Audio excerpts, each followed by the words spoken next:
Hey guys, this is your friend Mainak from Civil Center and welcome all of you back to our channel and another video in which we'll show you how to find out the bar bending schedule of the plinth beam and also to some extent complete this project where we'll find out the bar bending schedule of the beams. So to start with, this is our plan for which we want to find out the bar bending schedule. We have the beams B1, B2, B3. So what we have done is we have the schedule of B1 here, the sizes. So we have prepared an Excel sheet. We're going to walk you through it, and after you are familiar with this Excel sheet, you can create it yourself using very simple commands, which helps you to create the bar bending schedule of an entire project in MS Excel. So basically these are the items: serial number, item description, diameter of the bar, number of bars, number of members, shape, and then your cutting length, total length of bar in all members, weight per kg, total weight, and these are the dimensions of the shapes. So to start with, we are finding out the BBS of the plinth beam, and we are concerned with the B1. So for the B1, as you can see, the size is 215 to 350. So the size is 0.25 into 0.35, the size which you have written in mm square, and this is the span. So where do we get the span from?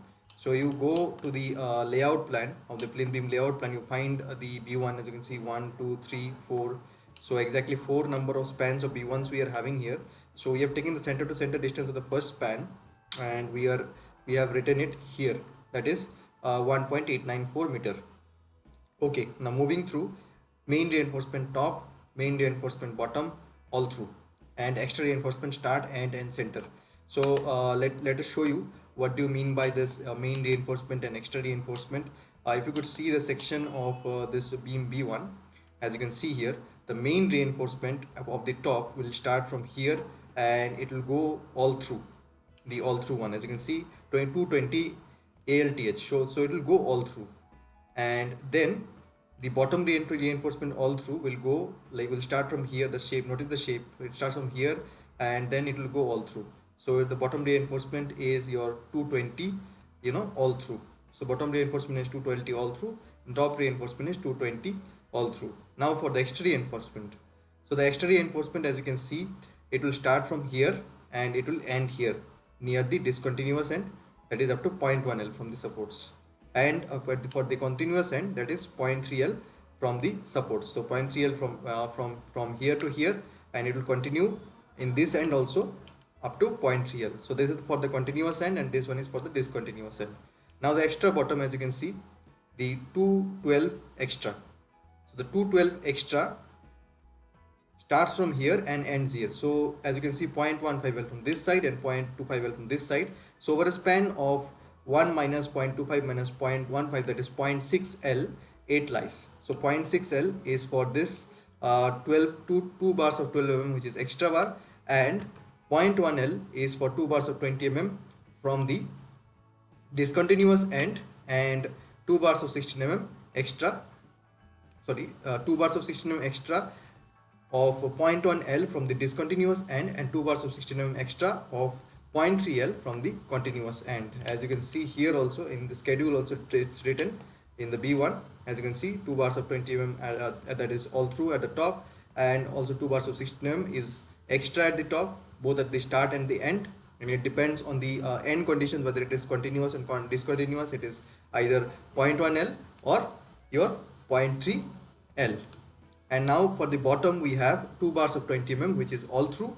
It will be L, we will have a L in shape, and the extra bar will be placed at the center within a span of 0.6 L, that is 2 bars of 12 mm, as you can see here. And now for the shear reinforcement, that is we can also call it stirrups. The stirrups have been placed 8 bars of 125 mm near the supports and 8 bars of 150 mm near at the center. So if you divide a span by 3 parts, so near the supports more shear force is coming, so they designed with less spacing, and the center they are designed with more spacing. So like this we can give here. So this is very simple. So we are taking this span and we start working on it. I've already prepared this sheet, I'll walk you through it. So the main reinforcement at the top is 20, number of bars 2, as you can see here. We'll just show you this and compare number of bars 2, that is all through. And after that, The next thing is number of members. So we are taking only one span, that is 1.894. So number of members is also 1. And now comes the cutting length of member. So cutting length of member is the addition of this. So we'll come back to here, the shapes defining the cutting length. So what is this 0.25 which you've taken? So as you can see in the layout, this is the center to center distance. So since this end is the this is the end, so it is 0.125, that is 250 by 2. So we have written this 0.125. And now the next one, what is 1.93? 1.93 is simply this one, this span, plus 2 into 2d, that is 2 into diameter of the bar. For this bending allowance we have taken as 2 into diameter of the bar. It is bending at 90 degree, we are taking as 2d. So 2 into 0.001 is taken for converting this mm into mm into meter into this diameter of the bar, that is C5 is this one. Just click on it, you'll see that. Okay, this one. So this is the length, this one. And then as you can see, there is a 0.2. So 0.2 I have taken as this development length. So why this development length is taken as 0.2, we'll find out. So how can you decide this development length? You can simply just minimum, you have to remember that minimum of 3 inches development length we have to provide. But if it's given in the drawing, we'll provide as per that. Or if we need to take an approximation, how can you take that? So it is B1, this depth of B1 as you can see is 350. So we can simply calculate like that. We can simply calculate here. So I'm just calculating here only, equals to 350 minus the cover of the from the both sides. It's taken as you can see, it can be taken as you can see the beam cover here is 25 mm. You can take more also. Let's take as 30 mm, 30 into 2, and this cover minus the the diameter of the bars. So if maximum 20 mm diameter of the bars are used, so let's deduct 40 from both the 20 from both the top and bottom. So let's deduct 40. So here we'll find 250. So we'll have a 250 space within the beam. So that's why we are taking this as 0.2. So you're taking a little bit less. So you can take up to 250. I'm taking 0.2. So like this, we are taking this, calculating this length of this particular L. If this is giving the drawing, we don't need to do that. Or otherwise, at the site we provide minimum 3 inches or maximum up to the depth of the bar minus the cover. Okay. So like this, we are providing this. Now, for the main reinforcement which will go all through at the bottom. Before that, we will also come back to this cutting length. We have just used the sum command and done the sum of this. Okay, and the total length of the bar, is multiplication of the length of one bar into the number of bars, and the total length of bar in all members will be multiplied by the total length into number of members. Weight per kg per meter will be d square by 162, that is diameter of the bar in mm, divided by 162, that is gives the unit weight, and the total weight will be the unit weight multiplied by the length. So like this, we have made this Excel sheet. Now for the bottom reinforcement, we already know that at the bottom we have, as you can see, 2 bars of 20 mm all through. So 2 bars of 20 mm is going all through. Number of member is 1. Shape is same. Cutting length is the addition of this one, and it will be the same as the top, and the remaining it will also be the same. So now let's come to the extra reinforcement. The extra reinforcement, as you can see, at the top we have 2 bars of 16 mm, both at the end and at the center. So now you can study the support conditions. So as you can see, this end is discontinuous end and this end is continuous end. So for the discontinuous end, we'll have, let's come back to as you can see, all these things are sorted, remaining are same. So let's come to these dimensions. So 0.25 is added. As you can see, this 0.25 is added for this particular thing. You can also add here in place of 0.25 if you want. You can add here 0.125, that is 0.25 by 2, just for covering the half of the length. Here also actually you can since it is on the both sides, that therefore we have taken 0.25, or otherwise here also. But here there is only extra reinforcement is from only one side, so you can just do that as 0.125, 0.125. Okay, and this length, what will be this length? This length is for the discontinuous end, so it will be 0.1 L. So L is this one which you have taken, and it will be multiplied by 0.1. So you can do this as 0.1 L. If I can show you the drawing again, so you can see 0.1 L from the discontinuous end, and coming back, and 0.3 L from the continuous end. So for the continuous end, it will be 0.3 into the span. So like this will go, and the remaining number of bars we have already inserted. So this will be 0.1 L, this will be 0.3 L, and at the bottom there will be 0.6 L. As you can see, this is 0.6 L is taken. So how it is 0.6 L? Let's revise. So it's 0.11 minus 0.15 minus 0.25, that is, the bar will stay from here to here. So that's why it is 0.6 L. So it is the bar at the center, that is the 0.6 L. And now we have completed the reinforcement details of the beam. Now for the stirrups.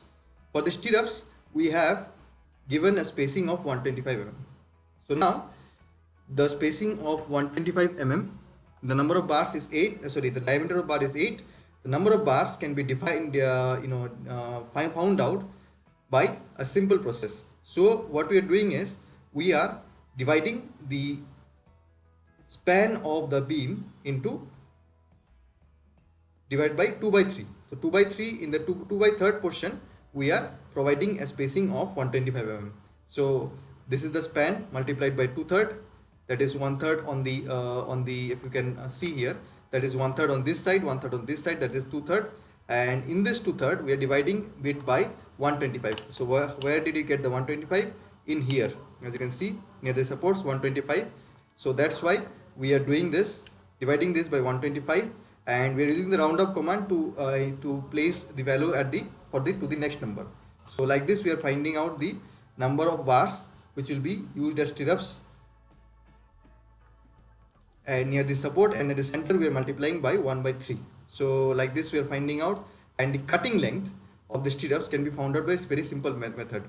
So we have the diameter, we have the lengths of the particular beam. So length minus the cover. So the cover is 25 mm. So 25 mm from both sides will be 50 mm. So 50 mm will give this particular shape. If you just see a rectangular shape, just like this for the stirrup, it will be similar to this shape. If you just consider this one, if you just consider the outer one, it will be like this shape, the shape for the stirrup. So this is the shape. So one, we have this length, and dividing the next span, that is 0.35 minus 50, we are finding out this one, and after that we are adding here 2 into 10D. So this particular hook length is 10D, so we are adding the 2 into 10D.